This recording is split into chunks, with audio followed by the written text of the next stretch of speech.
আমি আপনাদের খেদমতে যে আয়াতে কারিমা তেলাওয়াত করেছি, যারা তেলাওয়াত করতে পারেন আমার সাথে পড়ুন, বিসমিল্লাহির রহমানির রহিম। আল্লাযী খালাকাল মাউতা ওয়াল হায়াতা লিয়াবলুয়াকুম আইয়ুকুম আহসানু আমালা। জীবন মরণের মালিক কে? আর একটু আওয়াজ দা বলেন কে? হায়াতের মালিক কে? মৌতের মালিক কে?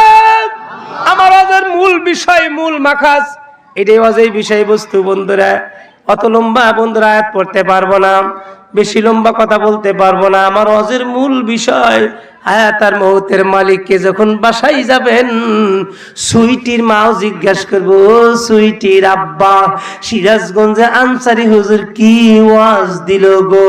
আপনি কম্বল মাথার দা কানের কাছে বলবেন হায়াত আর মৌতের মালিক।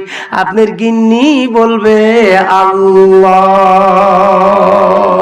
আমার অষ্টা দুইজন নেফের মধ্যে কম্বলের মধ্যে মোজাকারা করবেন। এতটুকুই বন্ধুর ওয়াজ, আর লম্বা করতে চাই না আমার বন্ধু।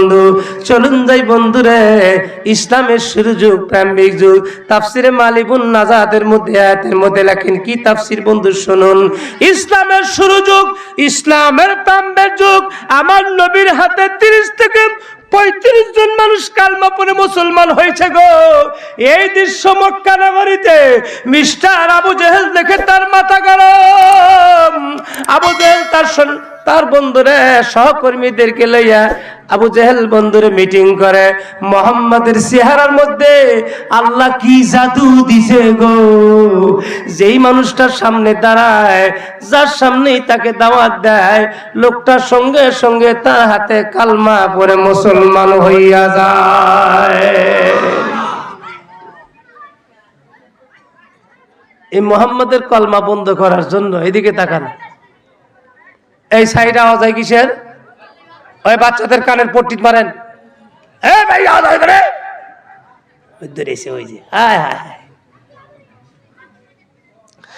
যারা এই সেদিক আছেন মেহেরবানি করে মাহফিলের মধ্যে বসুন। মাহফিলের যারা বাইরে গ্যাদারিং দিতেছেন ওই মাহফিলে বসবেন না বাড়িতে ঘুমাবেন? স্ত্রী ঘুম ভালো হবে। যারা মাহফিল সরার উদ্দেশ্যে আসছেন 5 মিনিট আলটিমেটাম দিলাম, মেহেরবানি করে মাহফিলের মধ্যে বসলে ভালো হয়। সম্মানিত সুধী, আশা করি আমার দিল বলতেছে আপনারা বয়ান শুনবেন। আমি ইনশাল্লাহ নিয়ত করতেছি আপনাদের জন্য হৃদয়ের খোরাক হয়, এই চেষ্টাটা আমি করতেছি। এইদিকে তাকান। নবীজিকে পৃথিবীর থেকে চিরি বিদায় করার জন্য মিস্টার আবু জেহেল ওনার বৈঠকখানা দারুন নওদার মধ্যে পরামর্শ করলেন। মোহাম্মদকে আল্লাহ পাক কি জাদু দিয়া পাঠিয়ে দিয়েছেন, মানুষের কাছে যাওয়ার সঙ্গে সঙ্গে তার মুখের মিষ্টি কথা শোনার সাথে সাথে সেই সদস্যটা যেটা আমাদের ছিল সেটা এখন মোহাম্মদের সদস্য হয়। মোহাম্মদকে পৃথিবীতে বেঁচে রাখা যাবে না। উনি হিসাব কিতাব করে একটা বীর ভাড়া করছেন, কুস্তিকারক। বীরের নাম তফসিরের মধ্যে লিখছে, বীরের নাম হলো রোকানা। কি নাম? আরো জোরে বলুন। এই বীরের নাম হলো রোকানা। মাঝে মাঝে আমি একজনকে টার্গেট করে জিজ্ঞেস করুন, চাচা কইটা আপনি বীরের নাম কন? যদি বলতে না পারেন 3000 টাকা জরিমানা। কথাকে বুঝতে পারলাম? জি, ভালো করে ওয়াজ বাইট নিয়ে যাওয়া লাগবে। আমি একজনকে টার্গেট, ভাই আপনি বলেন তো বীরটার নাম কি? আপনি যখন বলতে না পারবেন তখন হিন্দি এসে দাঁড়ান, বাইর থেকে 3000 টাকা নিয়ে আপনি কিন্তু সারা নিয়ে যাবো। তাহলে আমার সভাপতি সাহেবের কাছ থেকে অনুমতি নিয়ে যাবেন। কথা কি ঠিক আছে? টেহা দেওয়ালে বোধহয় ঠিক কয় না। দেখছে কত বড় সব চালাক মানুষ। বীরের নাম হলো রোকানা। কি নাম? মিস্টার আবু জেহেল 100 উটের পুরস্কার দিয়ে নিয়ে এসেছেন। মোহাম্মদকে হত্যা করা হবে। তাফসীরের মধ্যে লেখছে এই বদমাইশ বীর প্রত্যেক দিন 8টো করে ভেড়া ছাগল দিয়া নাস্তা খায়। কয়টা? আর যেরকম একটা ছাগের যদি মোটামুটি যেই ছাগলটা বন্ধুরা মিডিয়াম সাইজের 20 কেজি গোস্ত হয়, তাহলে 8 20 8 2 16। আমার বন্ধুরা 160 কেজি গোস্ত যদি তার নাস্তার তরকারি লাগে, তাহলে আমার বন্ধুরা 18 বস্তা কয় বস্তা লাগবে এটা আপনারা ভাবেন। এই বীর নিয়ে আসছে বন্ধুরা মিস্টার আবু জেহেল। বীরের সাথে কন্টাক্ট করে মক্কা নগরীতে মাইকিং করতেছেন, আগামী শুক্রবারে মোহাম্মদকে হত্যা করা হবে রে। এই হত্যার দৃশ্য যে ব্যক্তি ইবাদতের নিয়তে দেখবে, দেখনেওয়ালা যদি মহিলা হয় আর ওই মহিলা যদি বান্দা হয়, বুগল দেবতা খুশি হইয়া ওই মহিলার পেটে বাচ্চা দিবে। জবান খুলে আওয়াজ তুলে কি বলা যায় না নাউজুবিল্লাহ। বান্দা শব্দের অর্থ বোঝেন? কথা কন, কি কয় আপনাদের দেশে? কি কয়? হ্যাঁ, বান্দা কয় না? আমাদের সিরাজগঞ্জে আঞ্চলিক ভাষায় কয় হলো আতখুরা। যার বাচ্চা হয় না তাকে কি বলে? আচ্ছা বলুন তো, সন্তান দেওয়ার মালিক কে? মা বোনটা যদি সাইডে থাকেন, মা গো আমি আজকে জেলাস করব মা আপনাদের ব্যাপারে। আমার নবী এই ওয়াজের ভিতরে একটা ফতোয়া দিবে, ফতোয়াটা শুনলে আপনাদের কলজা ভরে যাবে। আমার ওয়াজ শুধু পুরুষের জন্য না, আজকে আমার ওয়াজ নারী আর আমার বন্ধুর পুরুষের জন্য 50-50 সমান সমান হয়ে যাবে। খুব মনোযোগ দিয়ে শুনবেন আমার বন্ধু, এই দুনিয়ার মুসলমান আমার বাইরে রে, সন্তান দেওয়ার মালিক কে? ছেলে সন্তান দেওয়ার মালিক কে? কন্যা সন্তান দেওয়ার মালিক কে? একজনকে শুধু শুধু ছেলেই দেয়, মেয়ে দেয় না, সেই মালিক কে? একজনকে শুধু আল্লাহ শুধু কন্যা সন্তান দেয়, ছেলে সন্তান দেয় না, সেই মালিককে। আমাদের এলাকার একটা মহিলার 5টা বেটি, বেটার আশায় আশাই করতে করতে 5টা, 6 নম্বর পেটের মধ্যে বাচ্চা। আমার বন্ধু 8 মাস বয়স হয়ে গেছে, স্বামী গেছে বন্ধুরে মাঠের ভিতরে কাজ করতে, স্ত্রী চুপ করে স্বামীর পকেট থেকে টাকা লইয়া সিরাজগঞ্জ বন্ধু একটা ক্লিনিকে আল্ট্রাসোনোগ্রাফি করতে আসছেন। আল্ট্রাসোনোগ্রাফি করে বাসায় যখন গেছেন, স্বামী মাঠের থেকে এসে দেখে স্ত্রী মুখ মনে হয় বাইতা মুরগির পাশা। স্বামী কয় তোর মুখ কও বা, কয় কথা কয়ও না। আল্ট্রাসোনো করছো? কহ খবর কি? কথা কয় না। কি খবর? কয় আগে যা এখনো তাই। আগে যা, কথা কয় না। আগে যা। ডাক্তার বলল আপনার 5 কন্যার পর আর এক বেটি আল্লাহ দান করবেন। তখন স্বামী হাইলানুড়ি ভাই করে কয়, হাইলানুড়ি বোঝেন তো, পান্টি, এবার যদি বেটি চল দেশ তাহলে তোকে আমি ডিভোর্স লেটার দিয়ে দেব। ওই মা বোনদেরকে বলবো, মা গো ল্যাট্রিনের ভিতরে মুড়া ঝাঁটা থাকে, ওই ঝাঁটা নিয়ে আপনার স্বামী যদি আপনাকে এরকম প্রশ্ন করে, আর চাপার কাছে ঝাঁটা না কেমন বদমাইশ, তুই কেমন পুরুষ হইছিস, আমার এই পেটের মধ্যে একটা বেটা চল দিতে পারস না, তুই কেমন পুরুষ গো, তেঁতুল গাছের চারা লাগায় তুই আম খাইবার চাস কে, তুই কেমন পুরুষ, তোর কি দেহর মধ্যে পুত্র সন্তান নাই? মা বোনটা মানে খুশি হইতেছে, এই সোনার মৌলবীর দিন কনে আসিল রে, সব বলে সে করে বুঝায়, আমারও বাড়িতে একটা আছে ওইরকমই করে। আচ্ছা বলুন তো, ছেলে মেয়ে দেওয়ার মালিক পৃথিবীর কোন ডাক্তার, পরিবেশ, ইঞ্জিনিয়ার, প্রফেসর, এদের কি কোনো ক্ষমতা আছে? আরো ধরে বলুন, ছেলে কন্যা সন্তান দেওয়ার মালিক কে? আমার বন্ধু মিস্টার আবু জেহেল মাইকিং করে, মুহাম্মাদের হত্যার দৃশ্য যে ব্যক্তি ইবাদতের নিয়তে দেখবে গো, ওই মহিলা যদি বান্দা হয়, তার পেটে ভূগোল দেবতা রাজি হইয়া সন্তান দিবে। আমার বন্ধুরে আবু জেহেল মাইকিং করতেছেন, মুহাম্মাদের হত্যার দৃশ্য যে ব্যক্তি ইবাদতের নিয়তে দেখবে, ওই বাচ্চা যদি জন্মের অন্ধ হয়, মানব দেবতা খুশি হইয়া তার চক্ষু দৃষ্টি খুইলা দিবে। যেই সন্তান জন্মের মতো বোবা, মুহাম্মাদের হত্যার দৃশ্যকে যদি ইবাদতের নিয়তে দেখে গো, না দেবতা খুশি হইয়া তার বেটার মুখের জবান খুলে দিবে। আওয়াজ তুলে কি আর একবার বলা যায় না নাউজুবিল্লাহ? বীর রোকানা রাত্রে আবু জেহেলের বাড়িতে এসে ডাক দেখায়, আবু জেহেল নেতাজি আমাকে জুত মতো খাবার দেন। আপনি কি জানেন আগামীকাল সকালবেলা কিন্তু 8টা ভেড়া ছাগল লাগবে আমার নাস্তা খাইতে।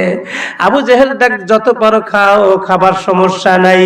বীর এবার ডাক দেখা, আবু জেহেল্লারে আমাকে খাবার পর রাত্রিতে 2 কেজি ঘি দিবেন। আবু জেহেল কই ঘি দিয়া কি করবি? বীর রোকানার ডাক দেখায়, আবু জেহেল রে আমি শুনছি মুহাম্মাদের এই বড় বড় চোখ, আমি সারা রাত ঘি মাখাবো, যাতে করে মুহাম্মদ আমাকে ধইরা আটকা রাখতে না পারে। আবু জেহেল তো একদম সত্য কথা বললো, বীর রে, আমি মুহাম্মদকে যতবার মারতে গেছি রে, যতবার মুহাম্মদকে মারতে গেছি ততবারই আমার মহা বিপদ হইয়া গেছে। এরে বীর, আরে 2 কেজি কেন 2 মণ ঘি মাখা কাজ হবে না। সারা রাত ইবাদত কইরা কইরা ভূগোল দেবতাকে রাজি করবি। ভূগোল দেবতা যদি রাজি না হয়, 2 মণ কেন রে ঘির সাগরে ডুব যদি দেস, আমার ভাতিজা মুহাম্মদ ধরলে কিন্তু বাঁচার কায়দা নাই। আল্লাহর পয়গম্বর চলে আসছেন খাদিজার ঘরে। বন্ধুরা মনোযোগ দেন, খারাপ লাগতেছে আপনাদের? সামনে তো আরো মজা আছে রে। নবী আসছে খাদিজার ঘরে। খাদিজা, আমাকে একটু খাবার দাও না গো।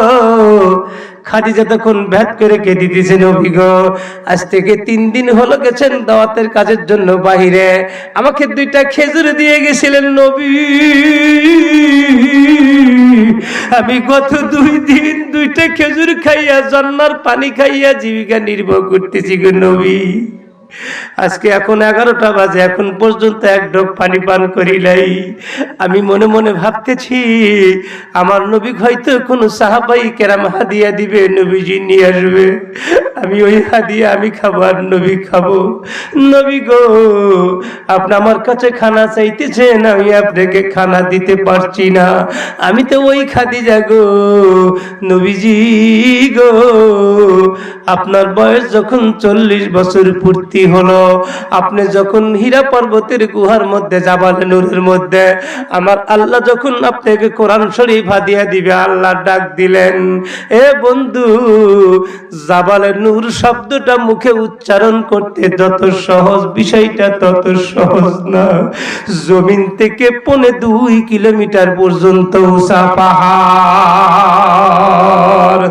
2015 সালে আমার বয়স তখন 37, এখন বর্তমান 45 চলতেছে বন্ধু। এই 37 বছরের টাকরা যুবক 2015 সালে আমি যখন মক্কা মদিনা মুসাফির হইলাম, আমি জাবালে নূরে উঠবো, আমার দিলের ভিতরে কৌতূহল হলো আল্লাহর নবীর কাছে কোরআন শরীফ কোন জায়গাটা দিছে গো, জায়গাটা ভালো করে পর্যবেক্ষণ করা লাগবে, দেখা লাগবে, আমাকে ইন্সপেকশন করতে হবে। আমার বন্ধু, আমি দেখলাম আমার বন্ধু সৌদি সরকার তো জাবালে নূরে উঠতে সিঁড়ি তৈরি করে দিচ্ছেন। 45 বছরে, ওই সময় 37 বছরের টাকরা যুবক, ওই সিঁড়ি বায়ে বায়ে উঠে উঠে 10-20 দম দিয়ে আমি সেই গুহা পর্যন্ত পৌঁছলাম। মনে মনে ভাবলাম, মুফাসসিরিনগণ তাফসিরের মধ্যে লিখছে রে, নবীর বয়স যখন 40, খাদিজার বয়স তখন 55 বছর। 50 বছর বয়বৃদ্ধ মহিলা, নবীর বাড়ির থেকে জাবালে নূরের গোড়া পর্যন্ত 3 কিলোমিটার, পাহাড়টা 2 থেকে 2.5 কিলোমিটার। এই 5 কিলো রাস্তা আল্লাহর বান্দি, তখন তো সিঁড়ি ছিল না, ওই একটা পাথরের বন্ধুরে মাথা ধরতেন, খাদিজার একটা পাথরের মধ্যে পা রাখতেন, আর একটা পাথরের মধ্যে পা দিতেন, পা যখন ফসকে যেতেন এই হাঁটু যাই আর একটা পাথরে লাগতো। আমার বন্ধুরে খাদিজা বয়বৃদ্ধ মহিলা, পা ফেটে রক্ত সঞ্চার হতো, জুতা মোবারক লাল হইয়া যাইত। বন্ধুরে গুহার মধ্যে গিয়ে দেখে নবী আল্লাহর সঙ্গে ধ্যান করতেছে, কথা বলতেছে। খাদিজা বন্ধুর কোনো ইঙ্গিত দেয় নাই, নবীজি কোনো সিঙ্গেল দেয় নাই, নবী আমি এসেছি। নবীর যখন ধ্যান ভঙ্গ হয়ে যাইত, আমার নবী পিছনের দিকে টাকা দেখে রে, নবীজির জন্য জবের আটা রুটি আর খেজুরের হালুয়া লইয়া খাদিজা উপস্থিত হয়ে গেছে। নবী ডাক দিয়েছে, খাদিজা রে, তুমি কেন আমাকে জাগাও নাই, কেন ইঙ্গিত দাও নাই? খাদিজার ডাক দেখায়, নবী গো, আপনার আল্লাহ পাকের সাথে ধ্যান করতেছেন, আমি যদি আপনার সঙ্গে ধ্যান ভঙ্গ করিয়া দেই, আমি খাদিজা মালিকের দরবারে কি জবাব দেব? আল্লাহ। খাদিজা তখন ডাক দেয়, মালিক ও নবী, আমি তো ওই খাদিজা, 3 কিলোমিটার সমতল, 2 কিলোমিটার পাহাড়, এই 5 কিলোমিটার রাস্তা প্রতিদিন 2 বেলা জাবালে নূরের গুহার ভিতরে আমি খাদিজা খানা দিয়ে আসতাম। আজকে আমার ঘরে নবী খানা চাই, আমি খানা দিতে পারছি না। নবী গো, আমার ঘরে খাবার নাই, কিন্তু খাদিজার কলিজার মধ্যে নবীর প্রতি মহব্বতের অভাব নাই। এইটার নাম হলো স্ত্রী, এইটার নাম হলো স্ত্রী। আর আমাদের বাড়ির যেগুলো আছে সব হলো স্ত্রী। কথা কয় না। লম্বা কথা বলতে চাই না আমার ভাইরা রে। নবীর স্ত্রী খাদিজা ডাক ডাকায়, স্বামী গো, আপনি ওযু করে ঘরের মধ্যে ঢোকেন, খাবার না থাকলেও আমাদের শান্তির অভাব নাই।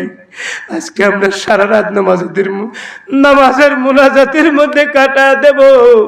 নবীর সামনে যায় নামাজের মুসাল্লার মধ্যে দাঁড়ায় গেলেন। খাদিজা পিছন থেকে নামাজ পড়তে পড়তে তাহাজ্জুদ রক্ত পর্যন্ত হইয়া গেল। নবী আমার ডাক দেয়, খাদিজা রে, আসরে আর নামাজ পড়ব না, এখন একটু দোয়া করতে চাই। অমনি খাদিজা নবীর 2টা পা মোবারক হাত দিয়ে কয়, নবী গো, আমি জীবনে কোনো কিছু আপনার কাছে আবদার করি নাই, আজকে একটা জিনিস আবদার করব, দিবেননি? নবী ভাত করে কেঁদে দেয়, খাদিজা রে, দেখতে দেখতে সংসার করতে 23টা বছর তোমার সাথে কেটে গেল, আমাকে কোনোদিন বেইজ্জতি করো নাই। এ খাদিজা, আমি যখন মায়ের পেটের মধ্যে 6 মাস, আমার আব্বা জানকে আমার আল্লাহ পাক আমার কাছ থেকে দূরে সরায় নিয়ে গেলেন। দুনিয়ার জমিনে এসে বাবার মুখটা দেখতে পাই নাই। 8 বছর বয়স আমি যখন মাকে মা মা বলে ডাকতে শিখলাম, মার আদর কদর পাইতে বুঝলাম। আমার আল্লাহ আমার আল্লাহ আমার আম্মা জানকে আমার কাছ থেকে দূরে সরায় নিয়ে গেল। 8 বছর বয়সে খানা খাবার মুতাল্লিক খাজা আব্দুল মুত্তালিব আমার দাদা জান, আমার মার মহব্বত, বাবার ভালোবাসা আমার দাদা জান আমাকে দিতেছিল। আমার আল্লাহ আমার 8 বছর বয়সে আমার দাদা জানকে আমার কাছ থেকে দূরে সরাইয়া লইয়া গেল। 8 বছর বয়সে আমি আমার চাচার বাড়ি আবু তালেবের বাড়ি খানা খাইতে গেলাম। আমার চাচি আম্মা কয়, ভাতিজা মোহাম্মদ ঘরে খাবার নাই, আমাদের বাড়িতে 3 দিন হলো চুলা জ্বলে না। এ বন্ধু, তাফসিরে মালিবুন নাজাতের মধ্যে লেখছে, বন্ধু আমার নবী 500 বাড়ি ইহুদির বাড়িতে যাইয়া 500 ছাগলের রাখালের চাকরি নাই। নবী কয়, খাদিজা রে, 17 বছর পর্যন্ত তোমার 17 বছর পর্যন্ত চাকরি করেছি। 17 বছর বয়স থেকে নিয়ে তুমি 17 বছর বয়সে তোমার কোম্পানিতে চাকরি দিলাম। 25 বছর পর্যন্ত তোমার কোম্পানিতে চাকরি করেছি আমি নবী। তুমি 25 বছর বয়সে তুমি আমার চরিত্র আর ক্যারেক্টার দেখে তুমি আমাকে বিবাহের বন্ধনে আবদ্ধ করেছো। আজ পর্যন্ত কোনোদিন তুমি আমাকে বেইজ্জতি করো নাই, অপমান করো নাই। খাদিজা তখন ডাক ডাকায়, নবী গো, আপনার খাদিজা এমন বেদব না, আজ আপনার সঙ্গে বেয়াদবি করবে, বেইজ্জতি করবে। আমি আপনার কাছে এমন জিনিস চাইবো যেই জিনিস আপনার কাছে মজুদ আছে। নবী আমার ডেকে বলে, খাদিজা, সেইটা তুমি আমার কাছে কি জিনিস আবদার করতে চাও? খাদিজা ডাক ডাকায়, নবী গো, আমি জানি আল্লাযী খলাকাল মাউতা ওয়াল হায়াতা, হায়াত মউতের মালিক আল্লাহ, আমি জানি, কিন্তু তারপরে ওনারা আপনাকে মেরে ফেলবে। আমার অনেকগুলো কথা বুকের মধ্যে জমা হয়ে আছে নবী, আমার স্বামী করা মেরে ফেলবে, আর আমি খাদিজা কিছু বলবো না। নবী গো, আমি আপনার কাছে কিচ্ছু চাই না, স্বর্ণ চাই না, অলংকার চাই না, টাকা পয়সা বাড়ি গাড়ি কিচ্ছু চাই না। নবী, আমাকে একটা জিনিস দিবেননি? নবী কয়, কি জিনিস রে খাদিজা? কয়, আজকের মুনাজাতের ইমামতিটা আমি খাদিজাকে দিয়া দেব। আমি একটা আল্লাহর কাছে আপনার জানাবো, আরজি জানাবো। এ বন্ধু, খারাপ লাগতেছে নাকি? আমার বন্ধুরা, আর লম্বা করার সুযোগ নাই। নবী আমার ডাক দেখায়, খাদিজা রে, আমি যে তোমাকে দোয়া করার অনুমতি দেব, তুমি দোয়া করতে করতে আবেগের সাথে যদি কিছু উল্টা পাল্টা বইলা ফালাও, আর আমি নবী যদি আমিন বলি, আমার আল্লাহ পাক আমার নবুয়তির দপ্তর থেকে নাম কেটে দিবে। খাদিজা তখন কান্দে আর ডাক ডাকা, নবী গো, আপনার খাদিজা তো অত বড় বেদব নয়, আমি এতদিন পর্যন্ত সংসার করেছি, কোনোদিন আপনাকে বিপদ দেই নাই, কোনোদিন বালা মুসিবতের মধ্যে পড়েন নাই, আপনার খাদিজা আজকেও আপনাকে বেইজ্জতি করবে না। আল্লাহর পয়গম্বর ডাক দিয়ে বলে, খাদিজা রে, আমি তোমাকে দোয়া করার অনুমতি দিয়ে দিলাম।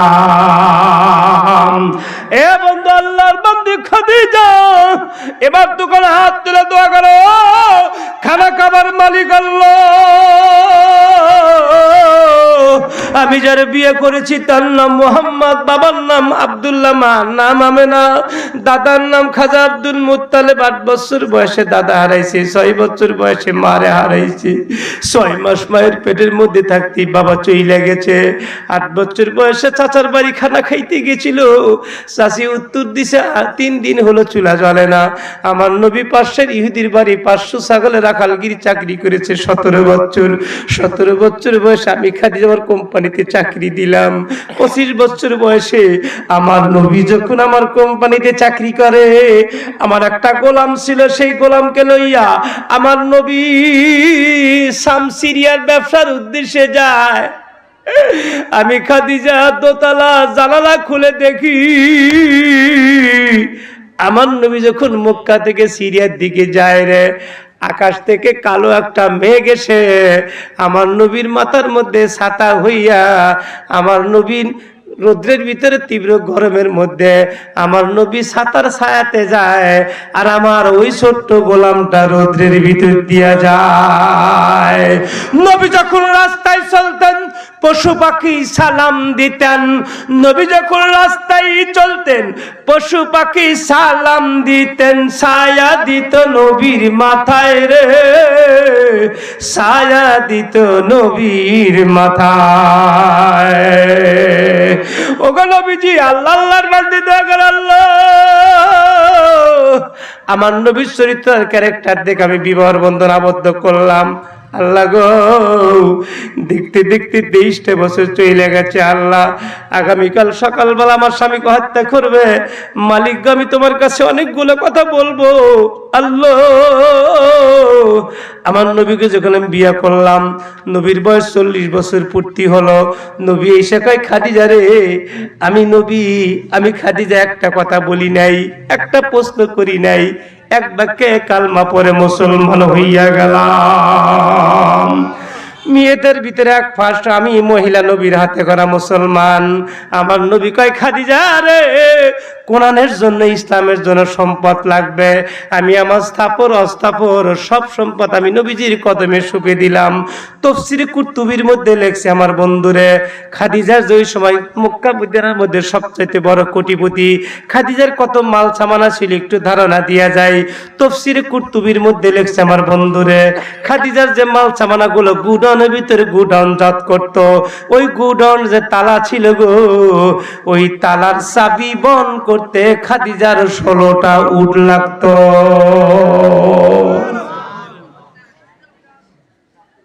কয়টা উট লাগে? তালার চাবি বহন করতে, তালা সহ না, শুধু চাবি বহন করতে 16টা উট লাগতেন। খাদিজা ডাকতে কয়, আল্লাহ, আমার স্থাপর সব সম্পদ নবীজির কদমে সুপে দিলাম। নবীজির বাসায় এসে দেখি, উপরে খাজুরের ডালের ছাউনি, নিচের খাজুরের ডালের বাড়া, মাটির মধ্যে খাজুরে মাদুর বিছানো। নবীজির একটা বালিশ নাই। আগের জামানায় সাহাবাই কেরামরা আমার বন্ধুরে পানি ব্যবহার করার জন্য লোটা, কলসি, গড়া, আরেফেলের বালতি ছিল না। উটের চামড়া দিয়া ব্যাগ বানায় ওর মধ্যে পানি ধরে রাখতেন, তার নাম আরবিতে বলা হয় মশক। কি নাম?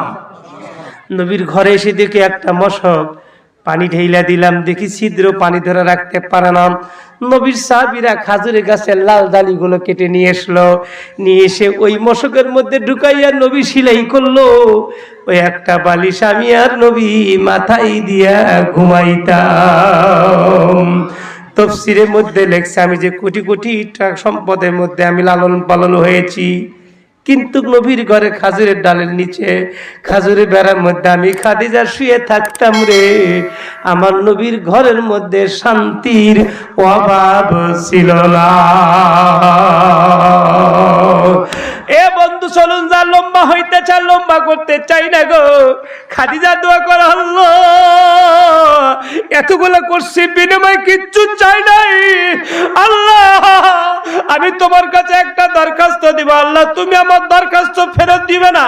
আমার জীবন জৈবন নবীর কদমে শুভে দিয়েছি, সম্পদ দিয়েছি, নবীর হাতে কালমা পড়ে মুসলমান হয়েছি।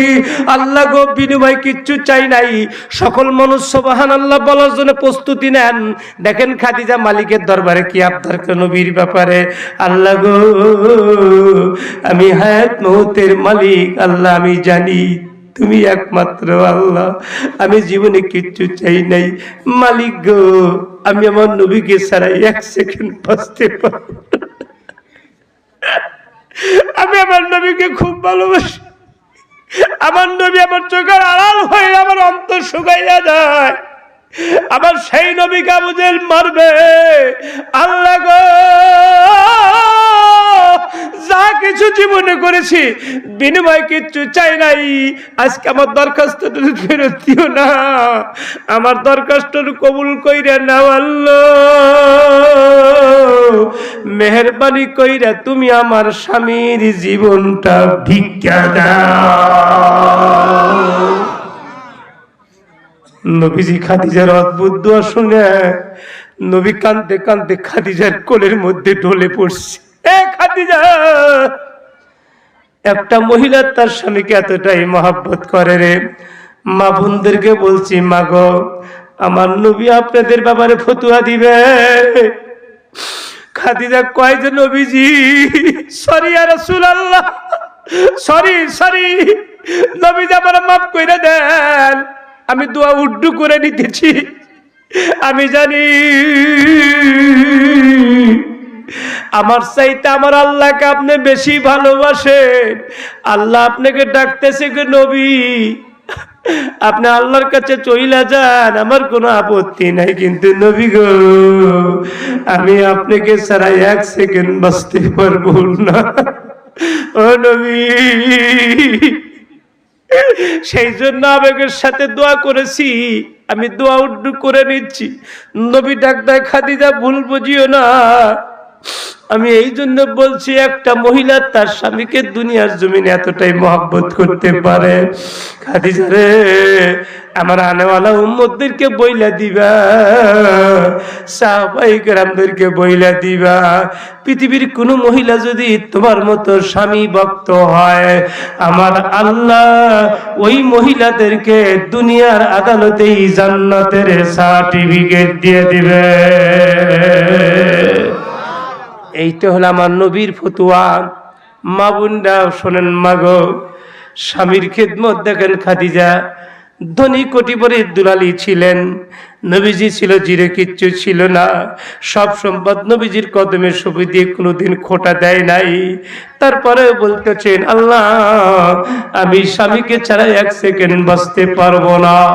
এ বন্ধুরে খাদিজা ডাক ডাকে, নবী গো আমি দোয়া উড্ডু করিয়া নিলাম। এমন সময় জিবরাইল আমিন আমার নবীর পিঠের মধ্যে হাত বুলায়, নবী গো খাদিজাক বইলা দেন দোয়া উড্ডু করার দরকার নাই। খাদিজার ব্যাপারে আমার আল্লাহ পাক সূরা মায়েদার ৬৭ নম্বর আয়াত দিয়া আল্লাহ পাক আমাকে পাঠায়া দিছে আপনার কাছে। খাদিজার দোয়া উড্ডু করার সুযোগ নাই। জিবরাইল আমিন নবীর কাছে সূরা মায়েদার ৬৭ নম্বর আয়াত তেলাওয়াত করেন, পড়ুন বিসমিল্লাহির রহমানির রহিম। ইয়া আইয়ুহার রাসূল বাল্লিগ মা উনজিলা ইলাইকা মির রাব্বিক ওয়া ইল্লাম তাফআল ফামা বাল্লাগতা রিসালাতাহু আল্লাহু ইয়াসিবুকা মিনাল্লাহ।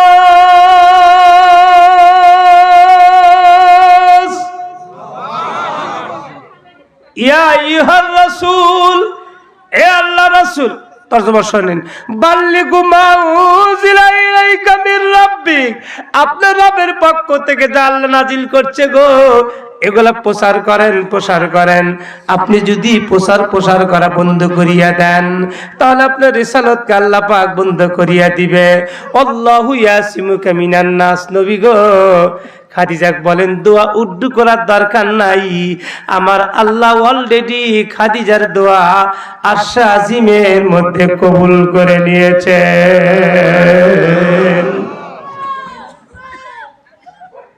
এত দুষ্ট ছেলেমেয়েগুলা, কত দুষ্ট, এত দূরাদূরি করে বাচ্চাগুলা।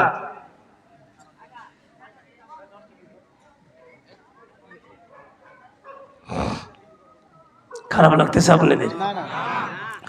আল্লাহর পয়গম্বর খাদিজাক বলেন, খাদিজা রে, সকাল 10টায় পরের দিন, এদিকে তাকান, আমি এখন রওনা করছি। এ খাদিজা, কিছুক্ষণ পর হযরত আলী আমার বাড়ির মধ্যে আসবে, এদিকে তাকান। নবীজি বলতে, খাদিজার আবু জেহেলের সাথে চুক্তি হয়েছে, কাফেরদের পক্ষ থেকে একজন থাকবে, সেটা বীর রোকানা। মুসলমানদের পক্ষ থেকে আমি নবী একাই থাকবো, আর কেউ থাকবে না। কিন্তু বীরের সাথেও চুক্তি হয়েছেন, নবী গো আপনি যদি আসেন, আপনার সাথে যদি আবেগের সাথে 2-4 জন সাহাবী আসতে পারবে, ইল্লা হযরত আলী, কিন্তু হযরত আলী আসতে পারবে না। নবী বলছে, বীর রে, আলীক দে ভয় পাস কেন? কয়, আলীকে দেখলি আমার শরীর কাজ করে না। সুবহানাল্লাহ, শেরে খোদা আলী, আমার বন্ধুরা আল্লাহর বাগ। নবী খাদিজাক ডাক দেয়, খাদিজা রে, আবু জেহেলের সাথে বীরের সাথে চুক্তি হয়েছে, আমি শুধু একাই থাকবো, কাফেরদের পক্ষ থেকে বীর রোকানা থাকবে। কিছুক্ষণ পর আলী আমার বাড়ির ভিতরে আসবে, খবরদার আলী আমি কোথায় গেছি বলবা না। নবীজি যাইতেছেন, খাদিজা ঘরের জানলা খুইলা পয়গম্বর দিকে নজর দিয়ে আছেন। এলাকার মা বোনদেরকে বলি, মা গো, আপনার স্বামী অফিসে যায়, আপনার স্বামী বন্ধুরে আপনার পেটের জন্য, বাচ্চার পেটের জন্য, আপনাদের জীবন ব্যবস্থার জন্য স্বামী কর্মস্থলে যায়। আপনি যখন সকালবেলা আপনার স্বামী যাবে, আপনার স্বামীর দিকে তাকা বলবেন, আল্লাহ আমার স্বামীকে তোমার কুদরতি হাতে উঠায় দিলাম, আল্লাহ গো সারাদিন বালা মুসিবত থেকে হেফাজত করে আমার স্বামীকে আমার ঘরে আমার কোলে আল্লাহ ফিরাইয়া দিও। আল্লাহর বান্দি খাদিজা দোয়া করে, আল্লাহ হায়াত মউতের মালিক আমি আল্লাহ, আল্লাহ তুমি, আমি খাদিজা ভালো করেই জানি। তারপর আল্লাহ আমার স্বামীকে তোমার কুদরতি হাতে উঠায় দিলাম। খাদিজা দোয়া কইরা কমপ্লিট, পিছন দিকে তাকা দেখে আলী এসে ডাক দেখায়, আসসালামু আলাইকুম আম্মা জান, শাশুড়ি আম্মা আমাকে একটু খাবার দেন। খাদিজা, ওয়ালাইকুম আসসালাম জামাই আলী, ঘরে তো খাবার নাই। আলী তখন ডাক দেখায়, ঘরে যদি খাবার না থাকে তাহলে আমার নবীকে দেন। খাদিজা বলে, আলী রে, খাবারের সাথে নবীর সম্পর্ক কি? খাদিজা ভাই, নবী, আলী রে, খাবার সাথে নবীর সম্পর্ক কি? আলী ডাক ডাকা, আম্মা জান, কোন সাহাবীর কথা নকল করছি না, আমি আলী নিজেই সাক্ষী। আমাদের বাড়িতে যখন 2 দিন 3 দিন চুলা জ্বলতো না, আমি আলী জান্নাতে ওযু করতাম, আপনার বাড়ির মধ্যে এসে আমার নবীর সুন্দর চেহারার দিকে তাকাইতাম। আমি আলী নিজেই সাক্ষী রে, কোন সাহাবীর কথা নকল করে বলছি না। নবীর সুন্দর চেহারার দিকে তাকাইলে আমি আলী 2-3 দিন 4 দিনের ক্ষুধার আগুন আমার আল্লাহ নিভায়া দেয়। হযরত আলী হতভম্বর মতো নবীজির বাড়ির গেটের মধ্যে দাঁড়িয়ে আছেন। একজন ইহুদি মহিলা ডাক ডাকা, আলী রে, তুই কেন এই জায়গায় দাঁড়া আছিস? আলী, তোর পয়গম্বরকে লইয়া গেছে ছাপা মারার পাহাড়ের পাদদেশে, আবু জেহেলের বাড়ি দারুন নাওদার বৈঠকখানার মধ্যে, ওই জায়গায় পয়গম্বরকে মারবে আজকে মিস্টার আবু জেহেল বীর ভাড়া করেছে। হযরত আলী পাগলের মতো দৌড়াইছে আর ডাক ডাক, আসমান জমিনের মালিক, আমি যাওয়ার পূর্বে যদি আমার নবীর কোনো একটা ঘটনা ঘটে যায়, আমি আলী কি জবাব দেব রে? এদিকে মিস্টার আবু জেহেল ছাপা মারা পাহাড়ের চূড়ার মধ্যে 50 জন সৈন্য ভারী অস্ত্র দিয়া দাঁড় করা রাখছে। এই দিকটা আলী আসতে পারে। বীর আবু জেহেলের কাছে ডাকদা বলছেন, মুহাম্মাদের সকল সাহাবায়ে কেরামের সাথে যুদ্ধ করতে আমি প্রস্তুত আছি, ইল্লা আলী। আবু জেহেল রে, আলী যদি নবীর সাথে আসে, আমি বীর রোকানা মুহাম্মদকে ঘায়েল করতে পারবো না। সেই জন্য মিস্টার আবু জেহেল 50 জন সৈন্য ছাপামারা পাহাড়ের মধ্যে দাঁড় করে রাখছেন। হযরত আলী যখন পাহাড় বাবা উঠতেছে, ছাপামারা পাহাড়, এমন সময় 50 জন আবু জেহেলের সৈন্য হযরত আলীকে বন্ধুরে অ্যাটাক করলো। আলী রে, সামনে এক কদম যাওয়া যাবে না। আলী তখন কান্দে, তোমরা আমাকে কেউ ঠেকায়ও না রে, আমার নবীকে মারবার জন্য নিয়ে আসছে। 50 জন সৈন্য ডাকতে বলে, আলী তোমাকে ঠেকানোর জন্যই তোমাদের আবু জেহেল আমাকে এই জায়গায়, আমাদেরকে এই জায়গায় নিয়োগ দিয়েছে। হযরত আলী হতভম্বর মতো, পাগলের মতো দাঁড়ায় আছেন, কোনো তার শরীর কাজ করতেছে না। 50 জন সৈন্যের কাছে একজন মানুষ, আলীর কাছে অস্ত্র নাই, শস্ত্র নাই। ওরা 50 জন অস্ত্র শস্ত্র নিয়ে সজ্জা। কে যেন বলতেছে, আলী রে, এই জায়গায় পাগলের মতো দাঁড়া আছিস কেন? তুই একটু এখানে তাকবীরের ব্যবস্থা কর, এখানে একটু আজানের ব্যবস্থা কর। মারহাবা জোরে বলেন। হযরত আলী অমনি 2টা আঙ্গুল কানের মধ্যে দিয়ে আমার বন্ধুর তাকবীরের ব্যবস্থা। আল্লাহু আকবার, আল্লাহু আকবার, আল্লাহু আকবার, আল্লাহু আকবার। বাস। এ বন্ধু, ইতিহাস সাক্ষী রে, হযরত আলী যখন 4 বার আল্লাহকে ডাক দিছেন, আমার আল্লাহ কুদরতি খেলা শুরু করে দিচ্ছে। এই শব্দগুলো বন্ধুরা মারাত্মক অ্যালার্জি রোগ বানাইয়া 50 জন সৈন্যর মধ্যে শব্দগুলো আল্লাহ ঢুকা দিচ্ছেন।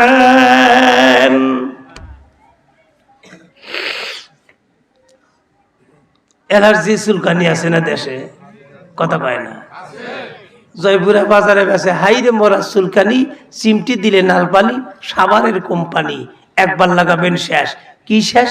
বলে মলম শেষ, চুলকানি শেষ হবে না। আছে না? আমার বন্ধু এইদিকে তাকান।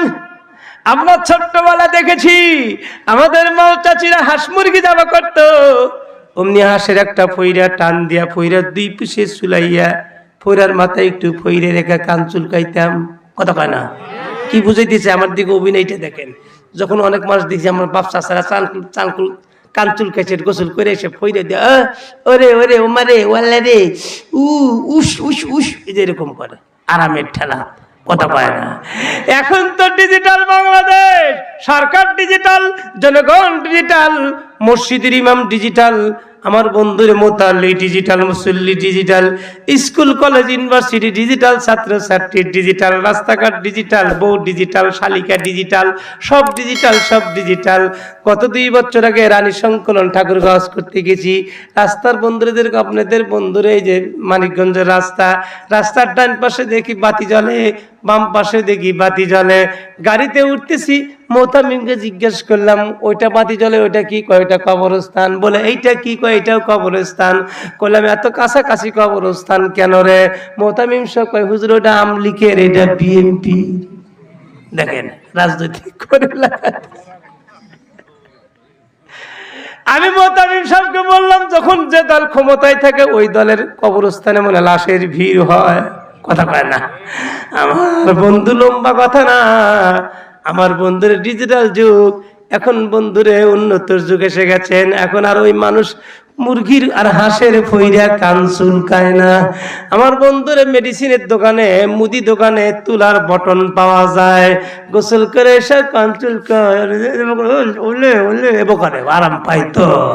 আমার বন্ধুরে, এইটা তোমাদের দুনিয়ার অ্যালার্জির চুলকানি, আর আল্লাহর নামে আওয়াজ দিচ্ছেন, আমার আল্লাহ শব্দগুলো মারাত্মক অ্যালার্জি বানাইয়া শুধু 50 জন সৈন্যর কানের মধ্যে ঢুকা দিচ্ছে গো। মারাত্মক চুলকানি শুরু হইয়া গেছে, অস্ত্র শস্ত্র সব জমিনের মধ্যে রাইখা সবাই মনে হয় 500 টাকা আমার বন্ধুরে 500 টাকার কামলা নিয়ে কান চুলকায়। দেখছেন কিনা বন্ধুরে, সাভারে দেখবেন ছোট্ট ছোট মাইক দিয়া আমার বন্ধুরা হকাররা ওষুধ বেছেন। হাইরে মরা চুলকানি, শ্বশুর মানে না, শাশুড়ি মানে না, প্যান্টের ভিতরে হাত দিয়ে খালি কাচের কাচের করে খাই যাই আর চুলকায়, কয় না? মানে এমন সুন্দর করে চাবা চাবা কয়, মনে হয় নিয়ে মনে আল্লাহ খাই, কথা কয় এমন চুলকানি। এইটা তো দুনিয়ার অ্যালার্জি আমার ভাই রে, ওইটা তো আল্লাহ পাকের কুদরতি মার।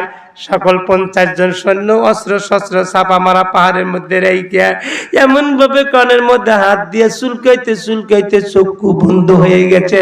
হযরত আলীকে গলা ধাক্কা দিয়ে কয়, দাঁড়া আসিস কেন? ওই যে চাপা মারা পাহাড়ের সামনে যাও, তোর নবীর সাথে বীর রোখানার মারামারির জন্য আমার বন্ধুর যুদ্ধের একটা প্রস্তুতি চলতেছে।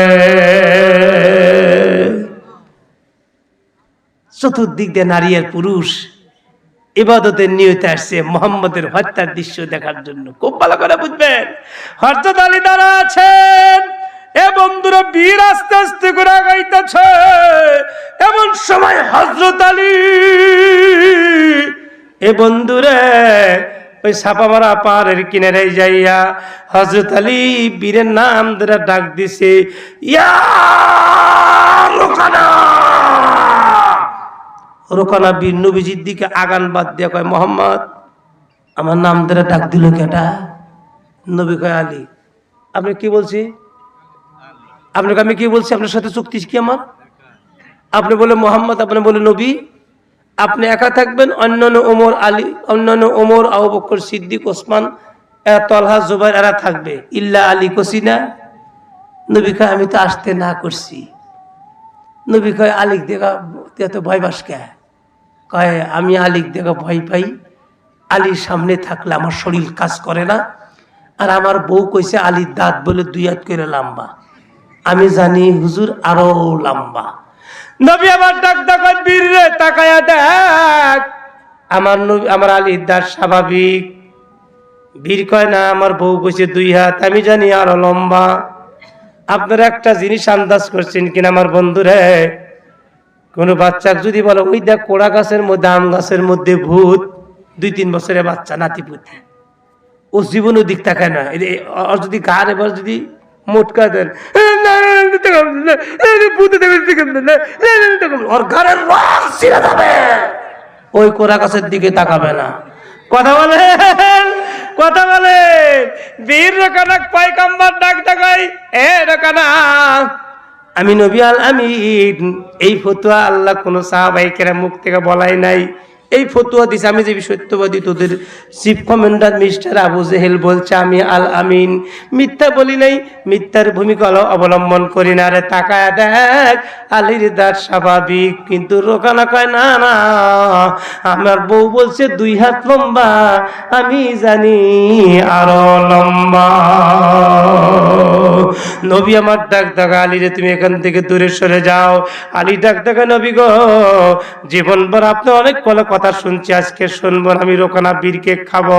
নবী তখন ডাক ডাকা, আলী রে তুমি এইটা ভাইবো না, 3 দিন 4 দিন হলো তোমার নবীর পেটে খাবার নাই, কিন্তু আলী যাই না রাইগো, তোমার চাইতে তোমার নবীর ইমানি শক্তি মোটেও আল্লাহ কম দেয় নাই।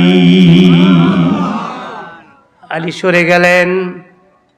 এদিকে তাকান আমার বন্ধু, লম্বা কথা বলতে চাই না, চতুর্দিক দিয়ে মানুষ বন্ধুর নবীকে ঘেরাও করে ধরছেন। দারুন নওদা, এই যে ছাপা মারা পাহাড়, যারা মক্কা মদিনা যাবেন খেয়াল করবেন, এই যে হেরেমে কাবার দরজা 50 মিটার পূর্ব দিকে ছাপা মারা পাহাড়, ছাপা মারা পাহাড় থেকে 2 থেকে 250 মিটার পূর্ব দিকে মিস্টার আবু জেহেলের বাড়ি, 3 তলা বিশিষ্ট আন্তর্জাতিক ল্যাট্রিন হাগুখানা, কথা পায় না,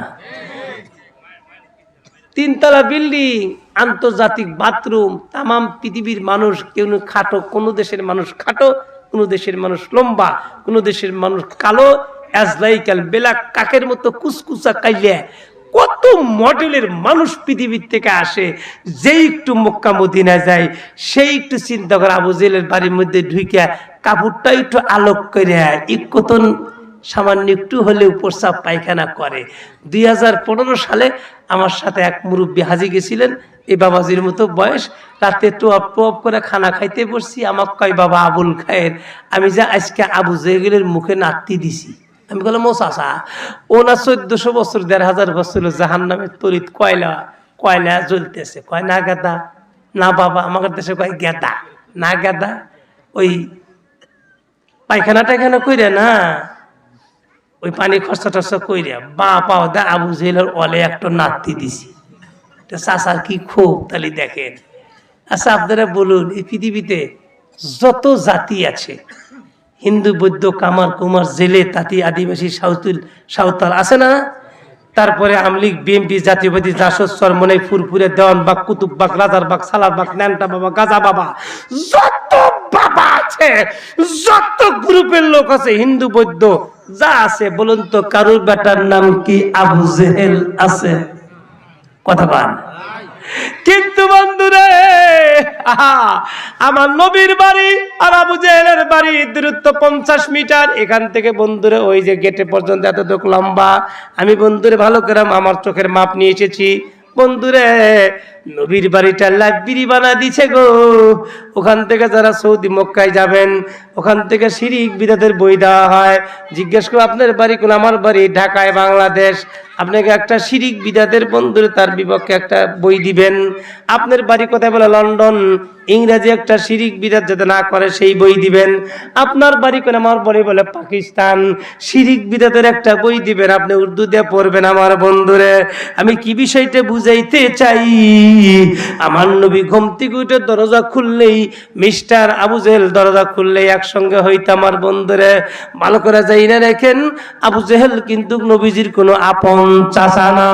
নবীজিরা বাপ চাচারা ছিলেন 10 ভাই, মতন্তরে 11 ভাই। নবীজির ফুফু ছিলেন 6টা, বাপ চাচা ছিলেন 10 ভাই। কিন্তু আবু জেহেল নামে কোনো ভাই নবীজির বাবাদের মধ্যে ছিল না। পাড়ার প্রতিবেশী বলে মাঝে মাঝে সম্বোধন করতেন চাচা বলে। আমার বন্ধুরে, আমি এই বিষয়টা বুঝাইতে যাই, মিস্টার আবু জেহেলের বাড়ি বানা দিছে বাথরুম। তামাম পৃথিবীর মানুষ সেখানে যায় বন্ধুরে টয়লেট সারা হাগু দেয়। আর নবীর বাড়ির থেকে বন্ধুরে কেতাব বিলি করা হয়। কেতাব পড়লে জ্ঞান বাড়ে, মানুষ জান্নাতের রাস্তা খুঁজে পাবে। জবান খুলে বলেন ঠিক বললাম না ঠিক বললাম? 2015 সালে দেখি আমার বন্ধুরে একজন মুরব্বী পাকিস্তানের নবীর বাড়ির কাছে যায়। বন্ধুরে শেষ বাংলাদেশের একটা চিটাগাং বাড়ি, নবীর ঘরের পাশে যায়, উনি সেজদা দিতেছেন। ওবি পুলিশ থাবাদা দল আল্লাহ কমা, হায় আল্লাহবাদী হাজি খারাপ, খুব সচেতন। এ দেখেন। তারপরে বন্ধু দেখলাম মসজিদের নববীর ভিতরে নবীজি রওজার পাশে পাকিস্তানের একটা লম্বা হাজি মাথা নিচু করে দোয়া করতেছেন, রাব্বানা জালামনা, অথবা সালাম দিদি আসসালামু আলাইকুম ইয়া রাসূলুল্লাহ, মাথা নিচু ঘাটটা নিচে। সৌদির পুলিশ ফতোয়া দেয়, এ আল্লাহ কমা, এ আল্লাহর বান্দে হাজি সোজা হও। সৌদির পুলিশকে ফতোয়া জিজ্ঞাসা করা হলো, নবীজি রওজার পাশে মাথা নিচু করে দোয়া করলে ক্ষতি কি? কয় আমাদের মদিনার যারা শায়েখ আছে, মদিনার যারা শায়েখ, মক্কার যারা শায়েখ আছেন, অর্থাৎ হেরেমে কাবার যারা ইমাম, তাদেরকে শায়েখ বলা হয়। এই হেরেমে কাবার ইমাম কি আমার মতো 2-3 টাকার মৌলবি? কথা কন, আরো জোরে বলুন। আমাদের সাবেক শিক্ষামন্ত্রী ডক্টর দীপুমণি ম্যাডাম বলেছেন, এদেশের মসজিদের ইমামদের বেতনের যে পরিস্থিতি, ইমামরা যে মুসল্লির বাড়ি রাত্রি 12টার সময় চুরি করে না, এটা মুসল্লিদের কপাল ভালো। ম্যাডাম এই কথাটা বলেছিলেন। কারণ ভাই 6 মাস 6,000-5,000 টাকা বেতন দেয়, তাও 6 মাস বাকি। তাহলে 70 টাকা কেজি আলু, 60 টাকা কেজি হলো, 70 টাকা কেজি বেগুন, 60 টাকা কেজি আলু, 200 টাকা কেজি সোয়াবিন। মৌলবীর বউ যদি 1 পোয়া পোলট্রি খাইবার চায়, 1 বছর হবো না। কথা কম। কিন্তু বন্ধুরা, সৌদির ইমামদের বেতনে খবর জানেননি, সৌদি সরকার বাদও তাদের হাতে চেকটা ধরা দেয়, ইমাম সাহেব হুজুর যত প্রয়োজন, যত কোটির প্রয়োজন বসাইয়া নেন।